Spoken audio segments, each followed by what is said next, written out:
ನಮಸ್ಕಾರ ಗುರು. Extra innings Kannada YouTube ಚಾನಲ್ಗೆ ಸ್ವಾಗತ ಸುಸ್ವಾಗತ. ಎಂತ ಸಿಡಿ ಲಬ್ಬರ ಬ್ಯಾಟಿಂಗು ನಮ್ಮ ಗ್ರೇಸ್ ಹ್ಯಾರಿಸ್ ಅಂಡ್ ಈ ಕಡೆ ಸ್ಮೃತಿ ಮಂದಣ್ಣ ಅವ್ರ ಕಡೆಯಿಂದ ಒಬ್ಬೊಬ್ಬ ಕ್ರೇಜಿ ಆಗಿತ್ತು ಗುರು. ಒಂಥರ ಹೆಂಗಂತಂದ್ರೆ ದಾಡ ಬಾಡ ಅಂತ ಯಾವ ಲೆವೆಲಿಗೆ ಹೊಡೆದ್ರು ಅಂದ್ರೆ 145 ರನ್ನು 12.1 ಗುರು. 144 ಟಾರ್ಗೆಟ್. ಇನ್ಫ್ಯಾಕ್ಟ್ 145 ರನ್ ಹೊಡಿತಾರೆ, 12.1 ಓವರ್ ಅಲ್ಲೇ ಹೊಡಿತಾರೆ. ನೆಟ್ ರನ್ ರೇಟ್ ಅಂತೂ ಮುಗಿಲೆತ್ತರಕ್ ಹೋಗಿದೆ ಇವಾಗ ಅಂತ 1 ಪಾಯಿಂಟ್ ಅಂದ್ರೆ ಪ್ಲಸ್ ಅಲ್ಲಿ +1.96. ಆಮೇಲೆ ಟೇಬಲ್ ಟಾಪರ್ಸ್ ನಾವ್ ಇವಾಗ RCB ವಿಮೆನ್ ಸಖತ್ತಾಗಿ ಆಡಿದ್ದಾರೆ. ಒಳ್ಳೆ ಕ್ರೇಜಿ ಪ್ರದರ್ಶನ ಅಂತ ಹೇಳ್ಬೋದು. ಸ್ಪೆಷಲಿ ಈ ಕಡೆ ಹ್ಯಾರಿಸ್ ಅಂತೂ ಯಾವ ತರ ಆಡಿದಾರಂದ್ರೆ ನಮ್ಗೆ ಸೋಫಿ ಡಿವೈನ್ ಯಾಕಪ್ಪ ಇವ್ರು ತಗೊಳ್ಳಿಲ್ಲ, ಏನ್ ಕತೆ, ಯಾಕೆ ಹಿಂಗ್ ಮಾಡಿದ್ರು ಅಂತ ನಿನ್ನೆ ಮ್ಯಾಚ್ ನೋಡಿದ್ಮೇಲೆ ಅನ್ಸಿತ್ತು. ಅಂದ್ರೆ 95 ರನ್ ಹೊಡೆದಿದ್ರಲ್ಲ ಸೋಫಿ ಡಿವೈನ್, ಒಂದೇ ಓವರ್ ಅಲ್ಲಿ 32 ಎಲ್ಲ ಹೊಡೆದಿದ್ರಲ್ಲ. ಸೋಫಿ ಡಿವೈನ್ ಜಾಗನ ನಾನು ತುಂಬ ಕೊಡ್ತೀನಿ ಅಂತ ತೋರ್ಸ್ಕೊಟ್ಟಿದ್ದಾರೆ ಗ್ರೇಸ್ ಹ್ಯಾರಿಸ್ ಅಂತ ಹೇಳ್ಬೋದು. ಒಂದೇ ಓವರ್ ಅಲ್ಲಿ ಇವರು ಕೂಡ 32 ಹೊಡಿತಾರೆ ಗುರು. ಸೊ ಡೈರೆಕ್ಟ್ ಆಗಿ ಮ್ಯಾಚ್ ಗೆ ಬರೋಣ. ಏನಂತಂದ್ರೆ ಈ ಕಡೆ ಬೌಲಿಂಗ್ ತಗೋತಾರೆ ನಮ್ಮ ಸ್ಮೃತಿ ಮಂದಣ್ಣ. ಟಾಸ್ ಗೆದ್ಬಿಟ್ಟು ಪ್ಲೇಯಿಂಗ್ 11 ಅಲ್ಲಿ ಏನಪ್ಪಾ ಅಂತಂದ್ರೆ ಈ ಕಡೆ ಪ್ರೇಮ ರಾವತ್ ನ ಕೂಡ್ಸ್ಬಿಟ್ಟು ಗೌತಮಿ ನಾಯಕ್ನ ತಗೊಂಡ್ಬರ್ತಾರೆ. ಅಂದ್ರೆ ನಾವ್ ಅನ್ಕೊಳ್ತಾ ಇದ್ವಿ ಜಾರ್ಜಿಯಾ ವಾಲ್ ಏನಾದ್ರು ಬರ್ತಾರ ಏನ್ ಕತೆ ಅಂತ. ಇಲ್ಲ, ಅಂತದ್ದೇನ್ ಚೇಂಜ್ ಮಾಡಿಲ್ಲ. ಒಬ್ರು middle order batsman, Indian middle order batsman ಬೇಕು ಅಂತ ಹೇಳ್ಬಿಟ್ಟು ಗೌತಮಿ ನಾಯಕ್ನ ತಗೊಂಡ್ ಬರ್ತಾರೆ. ಇನ್ನು UP ವಾರಿಯರ್ಸ್ ಅವ್ರ ಕಡೆಯಿಂದ ಬ್ಯಾಟಿಂಗ್ ಬರ್ತಾರೆ ಮೆಗ್ ಲ್ಯಾನಿಂಗ್ ಅಂಡ್ ಈ ಕಡೆ ಕಿರಣ್ ನವಿಗೆರೆ ಬರಲ್ಲ ಗುರು. ಇವತ್ತು ಯಾರಂದ್ರೆ ಹರ್ಲಿನ್ ಡ್ಯೂಯಲ್ ಬರ್ತಾರೆ. ಓಪನರ್ಸ್ ಅಂತೂ ಸಖತ್ತಾಗಿ ಆಡ್ಬೇಕು ಅಂತ ಬಂದಿರ್ತಾರೆ, ಬಟ್ ಸಖತ್ತಾಗಿ ಆಡಕ್ಕೆ ಬಿಡಲ್ಲ ಗುರು. ಯಾರಪ್ಪ ಅಂದ್ರೆ ನಿಮ್ಮೆಲ್ಲರ ನೆಚ್ಚಿನ dot ball specialist Lauren bell madam ಅಂತೂ ಏನ್ ಬೌಲಿಂಗ್ ಮಾಡ್ತಾರೆ ಗುರು. ಔಟ್ ಸ್ವಿಂಗು, ಇನ್ ಸ್ವಿಂಗು ಎಲ್ಲಾ ಕಲೆಗಳಿದಾವೆ. ಸ್ಪೆಷಲಿ ಏನಂದ್ರೆ ಪವರ್ ಪ್ಲೇ ಅಲ್ಲಂತೂ ನಿಮ್ಗೆ ಟಚ್ ಮಾಡಕ್ಕೆ ಬಿಡಲ್ಲ ಬಾಲ್ ಅನ್ನೋ ತರ ಸಕ್ಕದಾಗಿ ಪ್ರದರ್ಶನ ಕೊಡ್ತಾ ಇದಾರೆ. ಹೋದ್ ಮ್ಯಾಚ್ ಕೂಡ ಹಂಗೆ ಮಾಡಿದ್ರು. 4 ಓವರ್ 14 1 ವಿಕೆಟ್ ಏನೋ ಇತ್ತು. ಈ ಮ್ಯಾಚ್ ಅಲ್ಲೂ 4 ಓವರ್ 16 ರನ್ 1 ವಿಕೆಟ್ ಗುರು. ಸೈಕ್ ಬೌಲಿಂಗ್ ಅಂತ ಹೇಳ್ಬೋದು ನಮ್ಮ ಲಾರೆನ್ ಬೆಲ್ ಮೇಡಮ್ ಕಡೆಯಿಂದ. ಆಮೇಲೆ ಈ ಕಡೆ ಯಾರಪ್ಪ ಅಂದ್ರೆ ಹರ್ಲಿನ್ ಡ್ಯೂಯಲ್ ಅವ್ರು ವಿಕೆಟ್ ತೆಗಿತಾರೆ.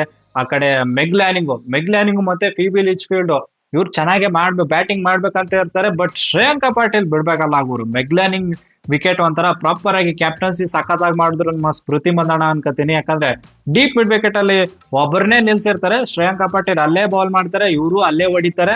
ರಾಧಾದ ಒಳ್ಳೆ ಕ್ಯಾಚ್ ಹಿಡಿತಾರೆ ಆ ತರ. ಆಮೇಲೆ ಲಿಚ್ಫೀಲ್ಡ್ ಅಂತೂ ಅವರೇ ಕೊಟ್ಟಂಗಿತ್ತು ವಿಕೆಟ್. ಯೂಶಲಿ ಏನಂದ್ರೆ ಇದು UP ವಾರಿಯರ್ಸ್ ಬ್ಯಾಟಿಂಗ್ ಹೆಂಗಿತ್ತು ಅಂದ್ರೆ ಅವರೇ ಕೊಟ್ಟಿದ್ರೆ 1-2 ವಿಕೆಟ್ ಅಂತ. ಲಿಚ್ಫೀಲ್ಡ್ ಅವರೇ ವಿಕೆಟ್ ಕೊಟ್ರು. ಈ ಕಿರಣ್ ನವಿಗೆರೆ ಮೇಡಮ್ ಅವರು ಪ್ರತಿ ಬಾಲ್ 6 ಹೊಡೆಯೋಣ ಅಂತಾನೆ ಬಂದಿದ್ರು. ಅವರು ಔಟ್ ಆಗ್ಬಿಟ್ರು. ನಮ್ಮ ನಂದಿನಿ ಡಿಕ್ಲರ್ಕ್ ಮೇಡಮ್ ಇದಾರಲ್ಲ, 7 ವಿಕೆಟ್ ಒಂದೇ ಓವರ್ ಅಲ್ಲಿ ತೆಗೆದ್ಬಿಟ್ರು ಪಟ ಅಂತ. ಯಾರು ಶರಾವತ್ ಅಂತ ಅವ್ರು ವಿಕೆಟ್ ಬಂತು, ಕಿರಣ್ ನವಿಗೆರೆ ಬಂತು. ಹೆಂಗಾಯ್ತು ಅಂದ್ರೆ 8.2 ಓವರ್ ಅಲ್ಲಿ ಇವ್ರು 50 ರನ್ಗೆ 5 ವಿಕೆಟ್ ಆಲ್ರೆಡಿ ಹೋಗಿರುತ್ತೆ ಗುರು. ಬಟ್ ಅಲ್ಲಿಂದ ಒಂದು ಪಾರ್ಟ್ನರ್ಶಿಪ್ ಬೆಳೆಯುತ್ತೆ. ಯಾರಪ್ಪ ಅಂತಂದ್ರೆ ಈ ಕಡೆ ನಮ್ಮ ದೀಪ್ತಿ ಶರ್ಮಾ ಆಮೇಲೆ ಡಾಟ್ ಇನ್ ಇಬ್ರು ಒಂದು ಪಾರ್ಟ್ನರ್ಶಿಪ್ ಬೆಳೆಸ್ತಾರೆ. ಚೆನ್ನಾಗಿ ಪಾರ್ಟ್ನರ್ಶಿಪ್ ಬೆಳೆಸ್ತಾರೆ. ಕೊನೆಯಲ್ಲಿ ಹೆಂಗಾಗ್ಬಿಡುತ್ತೆ ಅಂದ್ರೆ 20 ಓವರ್ಗೆ 143 ರನ್ಗೆ 5 ವಿಕೆಟ್ ಹೋಗುತ್ತೆ. ಅಂದ್ರೆ 144 ಟಾರ್ಗೆಟ್ ಕೊಡ್ತಾರೆ ಗುರು ನಮ್ಮ RCB ವಿಮೆನ್ಸ್ ತಂಡಕ್ಕೆ. ಅಫ್ಕೋರ್ಸ್ ಬೌಲಿಂಗ್ ಅಲ್ಲಿ ನೋಡೋದಾದ್ರೆ ಬೆಲ್ ಬಗ್ಗೆ ಹೇಳಿದಾಯ್ತು. ಈ ಕಡೆ ನಂದಿನಿ ಡಿಕ್ಲರ್ಕ್ ಮೇಡಮ್ ಅಂತೂ ಅವರು 28 ರನ್ ಕೊಟ್ಬಿಟ್ಟು 2 ವಿಕೆಟ್ ಎಲ್ಲ ತೆಗೆದ್ರು.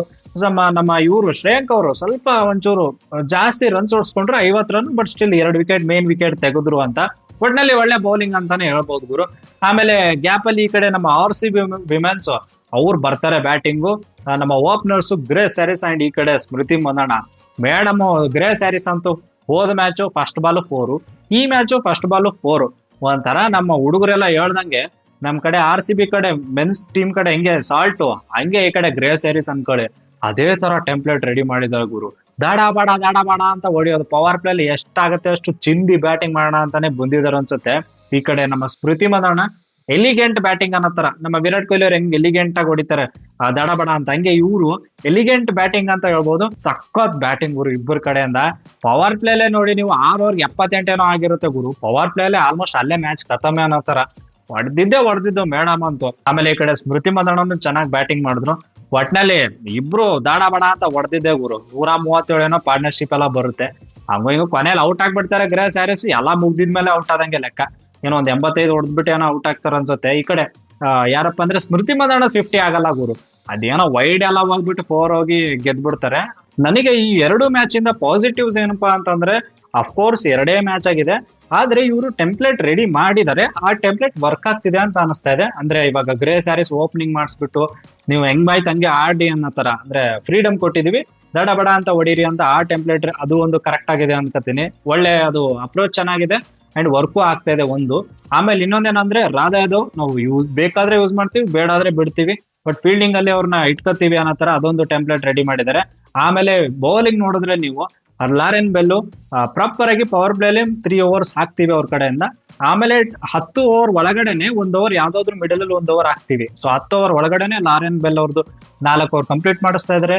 ಲಿನ್ಸೆ ಸ್ಮಿತ್ ಅವರು ಸೆಕೆಂಡ್ ಓವರ್ 4th ಓವರ್ ಅನ್ಕೊಂಡು ಪವರ್ ಪ್ಲೇಲಿ 2 ಓವರ್ ಕೊಡ್ತಿದ್ದಾರೆ. ಇದೊಂದು ಟೆಂಪ್ಲೇಟ್ ಒಳ್ಳೆ ವರ್ಕ್ ಆಗ್ತಿದೆ ಸದ್ಯಕ್ಕಂತೂ. ಆಮೇಲೆ ಕೊನೆಯಲ್ಲಿ ಡೆತ್ ಅಲ್ಲಿ ಏನಪ್ಪಾ ಅಂದ್ರೆ ನಂದಿನಿ ಡಿಕ್ಲರ್ಕ್ ಮೇಡಮ್ 2 ಓವರ್ ಇಟ್ಟಿದ್ದಾರೆ. ಸೊ ಆ ತರ ಸ್ವಲ್ಪ ಕ್ಯಾಲ್ಕುಲೇಷನ್ ಕರೆಕ್ಟ್ ಆಗಿ ಮಾಡ್ತಿದ್ದಾರೆ, ಟೆಂಪ್ಲೇಟ್ ರೆಡಿ ಮಾಡಿದ್ದಾರೆ, ಅದು ಸ್ವಲ್ಪ ಸೆಟ್ ಆಗ್ತಿದೆ ಅಂತ ಅದೊಂಥರ ಖುಷಿ ಕೊಡುವಂತ ಸುದ್ದಿ. ನೆಕ್ಸ್ಟ್ ಹಿಂಗೆ ವಿಜಯೋತ್ಸವ ಏನು ದಡಬಡ ಅಂತ ಆಡ್ತಾ ಇದ್ದಾರೆ, ಆದ್ರೆ ಹಂಗೆ ವಿಜಯೋತ್ಸವ ಕಂಟಿನ್ಯೂ ಆಗಿ ಮಾಡ್ಲಿ ಅಂತ. ನೆಕ್ಸ್ಟ್ ಮ್ಯಾಚ್ ನೋಡ್ಬೇಕು ಅಂತಂದ್ರೆ ಈ ಕಡೆ ಗುಜರಾತ್ ವಿರುದ್ಧ ಇದೆ, ಅದು 4 ದಿನ ಗ್ಯಾಪ್ ಇದೆ ಗುರು, ಏನು ಜನವರಿ 16 ಇದೆ, 4 ದಿನ ಗ್ಯಾಪ್ ಏನೋ ಇದೆ. ಸೊ ಆ ಒಂದು ಮ್ಯಾಚ್ ಅಲ್ಲೂ ಸಖತ್ ಪರ್ಫಾರ್ಮೆನ್ಸ್ ಕೊಡ್ಲಿ. ಅಂಡ್ ಈ ಒಂದು ಮ್ಯಾಚ್ ನೋಡ್ಬಿಟ್ಟು ನಿಮ್ಗೆ ಏನ್ ಅನಿಸ್ತು ಕಮೆಂಟ್ ಬಾಕ್ಸ್ ಅಲ್ಲಿ ಕಮೆಂಟ್ ಮಾಡಿ. ಅಂಡ್ ಈ ವಿಡಿಯೋ ನಿಮ್ಗೆ ಇಷ್ಟ ಆದ್ರೆ ಪ್ಲೀಸ್ ಲೈಕ್, ಶೇರ್, ಸಬ್ಸ್ಕ್ರೈಬ್ ಮಾಡೋದು ಮಾತ್ರ ಮರಿಬೇಡಿ ಅಂತ ಹೇಳ್ತಾ that's it for the day. Bye. ಜೈ ಕರ್ನಾಟಕ. ಮತ್ತೆ ಭೇಟಿಯಾಗೋಣ. ನಮಸ್ಕಾರ.